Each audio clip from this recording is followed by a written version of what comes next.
សួស្តីពុកម៉ែបងប្អូនអរគ្នាដែលថ្ងៃនេះផងដែរខ្ញុំនឹងប្រាប់ពីរបៀបក្នុងការដូរលុយ Smart បាន 15GB ហើយវីដេអូនេះដែរបើសិនបើពុកម៉ែបងប្អូនអរគ្នាមកក្រោយសូមពុកម៉ែបងប្អូនអរគ្នាកុំភ្លេចចុច Subscribe ឲ្យខ្ញុំម្នាក់មួយផងបាទដើម្បីទទួលបាននូវចំណេះដឹងថ្មីៗអំពីខ្ញុំបាទមុនគេហើយឥឡូវកុំឲ្យកែពេលយូរយើងទៅដូរលុយ Smart ជាមួយខ្ញុំទាំងអស់គ្នាតែម្ដងទៅបាទ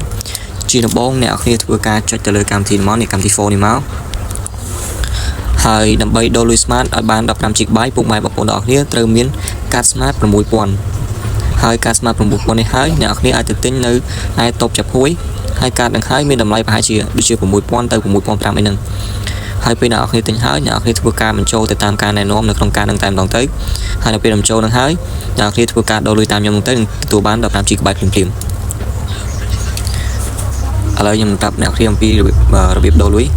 អ្នកនរគ្នាចុចផ្កាយ17 10គុតផ្កាយ150ផ្កាយលេខ1ទាំងជួបហើយអ្នកនរគ្នាធ្វើការចុចបញ្ជូនមកហើយអ្នកនរគ្នានឹងឃើញមានលូសារមួយបញ្ជាក់ថាអ្នកនរគ្នាអាចដូរបាន 15GB ហើយបងប្អូនចង់ដឹងថាវាអាចដូរបានអ្នកនរគ្នាអាចចូលក្នុងកម្មវិធីមួយនេះកម្មវិធីសារនេះមកនេះមីសចេញមកចូលមកហើយអ្នកនរគ្នាមើលកន្លែង Smart នេះទៅអ្នកនរគ្នានឹងឃើញយើងដូរបាន 15GB ហើយ